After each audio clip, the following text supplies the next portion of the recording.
جس محتم بشان مقصد کی تبلیغ اور تکمیل کے لیے محمد صلی اللہ علیہ وسلم کو دنیا میں بھیجا گیا تھا، اس کے ظہور اور اعلان کا زمانہ قریب آتا جا رہا تھا۔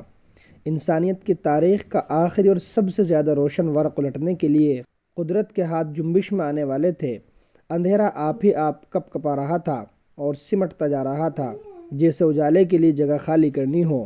برائیاں پسینہ پسینہ ہوئی جا رہی تھی کہ نیکیوں کا دور شروع ہونے والا ہے، اور گمراہی کی جان لبوں پر آ گئی تھی کہ ہدایت کا ستارہ انقلاب کے جھروکوں سے جھانک رہا ہے۔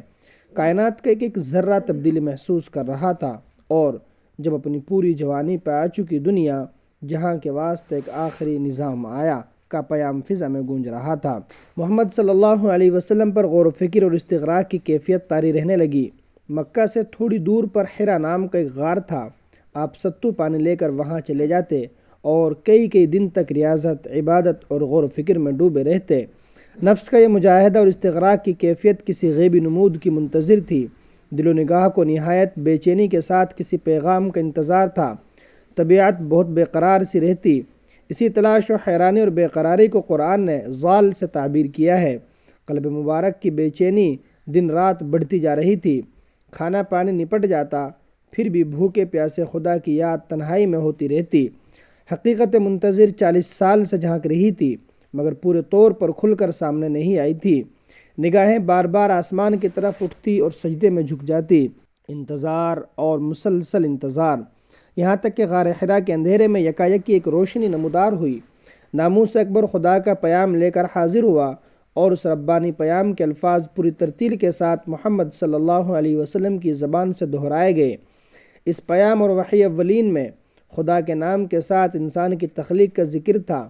وہ اس لیے کہ انسانوں سے خدا کا ٹوٹا ہوا رشتہ جوڑنے کے لیے محمد ابن عبداللہ کو نبوت عطا ہوئی تھی، اور اسی مقصد عظیم کی تکمیل کے لیے آپ کو دنیا میں بھیجا گیا تھا۔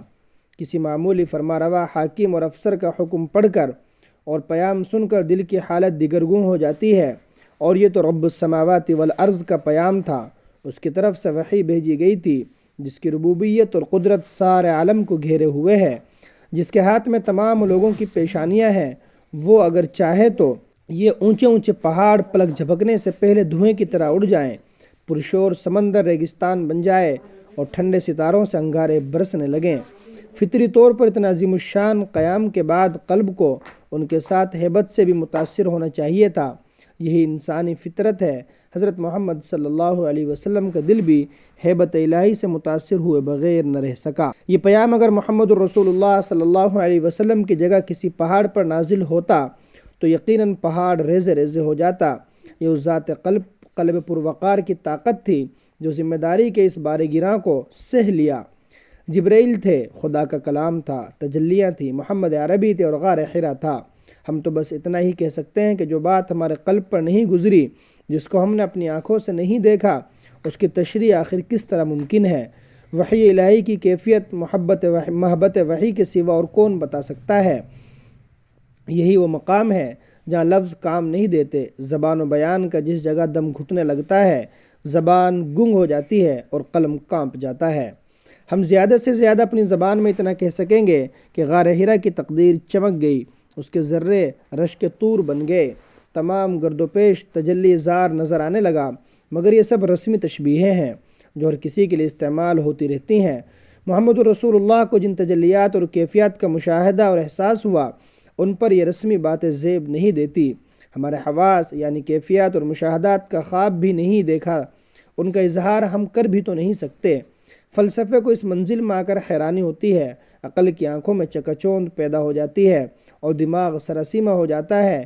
یہی وہ مقام مقدس اور عالم وراء الورا ہے جہاں یقین اور صرف یقین کے چراغوں کی روشنی میں صراط مستقیم ہے۔ یہ ذبذب کے پاؤں یہاں جمع ہی نہیں ہو سکتے۔ وہ کم نظر لوگ جو روٹی اور معدے سے آگے دیکھنا ہی نہیں چاہتے، ان روحانی کیفیات اور غیب و اسرار کو آخر کس طرح سمجھ سکتے ہیں؟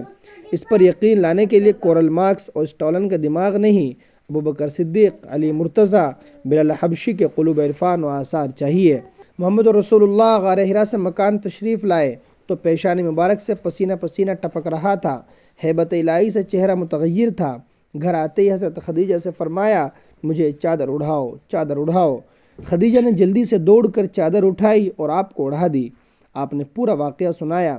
خدیجہ کی فطرت سلیمہ نے اس واقعے میں ذرا بھی شک و عجوبیت محسوس نہیں کی، بلکہ کہا کہ آپ کی ذات بھلائیوں کا سرچشمہ ہے، خدا آپ کو ضائع نہیں کرے گا۔ پھر وہ آپ کو ورقہ بن نوفل کے پاس، جو خدا شناس بزرگ تھے، لے کر گئی۔ ورقہ نے کہا، یہی وہ ناموس ہے جو انبیاء بنی اسرائیل پر نازل ہوا کرتا تھا۔ محمد، میں تمہیں مبارکباد دیتا ہوں۔ خوشی ہو یا غم، ہیبت و کیفیات کی شدت سے قلب ایک بار سا محسوس کرنے لگتا ہے، اور جب تک دوسرے پر اس کا اظہار نہ ہو جائے یہ بار ہلکا نہیں ہوتا۔ انسانی فطرت اور محمد رسول اللہ صلی اللہ علیہ وسلم سے اس عالم اسباب اور دہر حوادث میں فطرت کی سادگی کا ظہور ہوا۔ پھر قدرت شاید اس ذریعے سے عورت کا درجہ اور مقام مبارک پہلے ہی دن بلند کرنا چاہتی تھی، یعنی یہ کہ حبوط وحی، نزول جبرائیل اور آغاز نبوت کی پہلی تصدیق صنف نازک سے کی زبان سے ہو، اور ان کی محبت بھرے تسکین آمیز کلمات سے ہیبت میں انس کا رنگ پیدا ہو جائے۔ اللہ کے نام اور پیام کی ہیبت خود اپنی جگہ بولتی ہوئی تصدیق ہے۔ وہ شخص فطرت انسانی کی نزاکت اور آدمی کی طبیعت کے مذاق صحیحہ سے بے خبر ہے، جو اس سادہ سی بات کو تصدیق اور عام تصدیق کے الجھاؤ میں ڈال کر تشکی و تذبذب کا دروازہ کھولنا چاہتا ہے۔ لوگ واقعات کو اپنی ذاتی رجحانات کے پیمانے سے ناپنا چاہتے ہیں، اور جب کوئی واقعہ اس پیمانے پر پورا نہیں اترتا تو پھر وہ اس کے وقوع سے ہی انکار کر دیتے ہیں۔ جاری